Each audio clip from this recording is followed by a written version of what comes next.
Hi everyone, my name is Tricia Weston and I'm on staff at AICPA and I'm here with Lindsay Stevenson. She is 2017's Outstanding Young CPA Award winner, and we are here with the Human Intelligence Series and we're going to talk about leveraging your strengths. So, Lindsay, why is it important to leverage your strengths? So I think, we talk about a lot of times as a mom, and that's sort of what the session I just did was about, is being able to identify what makes you unique. And I think moms sort of have these strengths that we don't ever recognize, and we try and say, oh gosh, I'm a mom, it's so crazy, it's so hard. And really some of those things that come into play, like I'm so organized or chaotically organized, or I'm so great at prioritizing, or I'm so great at communicating, and then we don't actually leverage those in our professional careers. And so that's really kind of what the conversation is about, is saying, how do you identify that? What does that look like for you from your mom's standpoint? Mm-hmm. And then are you taking that to work? Are you something more than just being a mom at work trying to make it all happen? Mm-hmm. So what kind of skills do you think come into play as a working mom that you might bring into the workplace?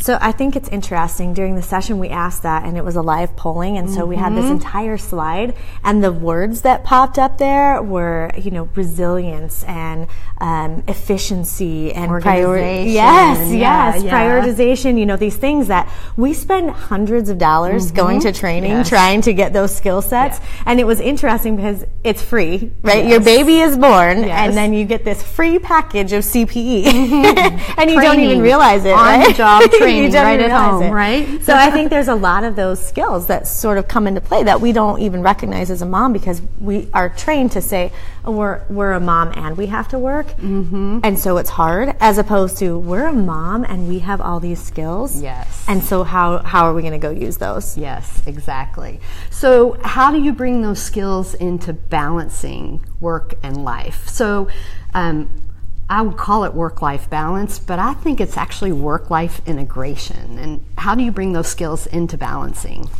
Sure. Well, work-life balance is not real. I think even work-life integration is a push, right? I think on a daily basis, it's sort of work-life prioritization.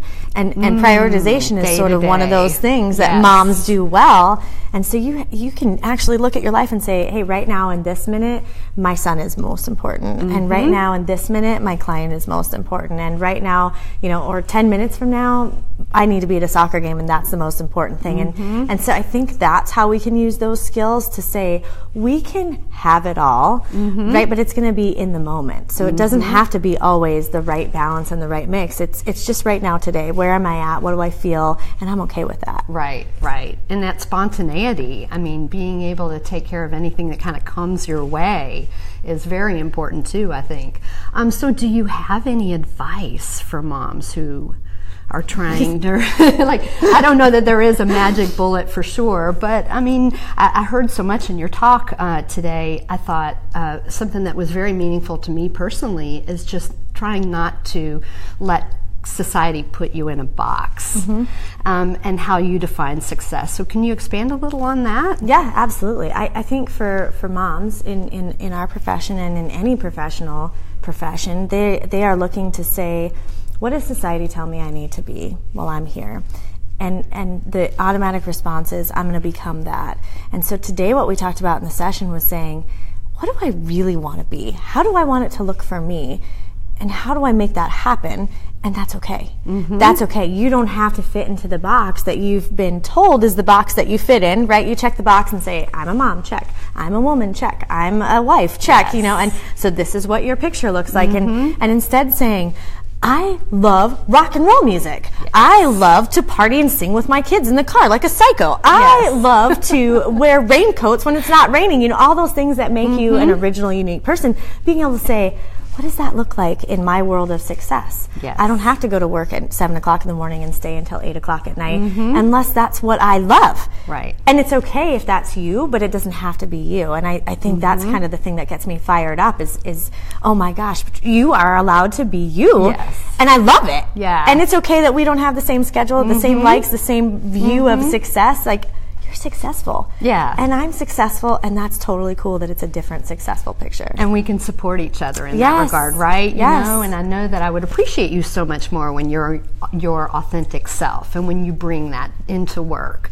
So, yeah, I completely agree with you. I want to think about other things that you talked about.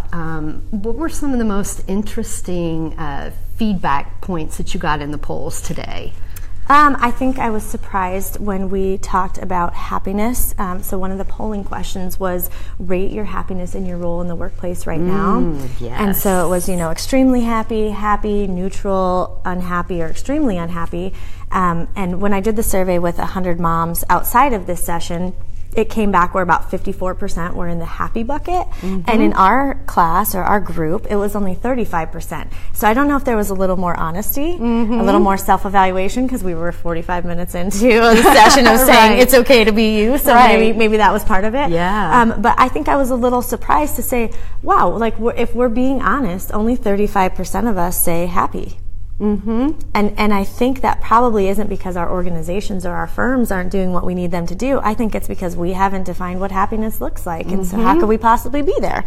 And so I think that's kind of an interesting mindset, because I think sometimes we get stuck in this, what does my firm do for me? What does my organization do for me? Or how are they going to change? When maybe the question is a little bit more, how are you going to define success? Absolutely. I completely agree. And that you wouldn't have to settle for that. I think that one of the insights from the poll was about being content. They had defined, some of the pollsters had defined being content as things that I wouldn't necessarily be content with. Not getting paid as much, not feeling valued. That's not content, right? And so in that regard, I think sometimes we just settle, and we shouldn't, right? Yep, I think you're absolutely right. And women in particular, not just moms, but I think women sort of have this viewpoint of looking at the world and saying, if everybody else is happy or reasonably happy, then I'm happy because things are stable. Stable is happiness, right? And that's kind of a scary thing to think about, of like stable equaling happy. So I love that some people in the polling response had said, I'm content, but I had to trade off hours, or I wish I didn't have to work so long on the weekends. Like, maybe we need to be looking at that and saying stable isn't happy. So what does happiness look like? Exactly. Yeah. Well, thank you so much. We got so much out of this discussion today, and out of your talk. I could feel in the room women really sympathizing with what you had to say, and we're really happy to be here. And thank you all so much for watching.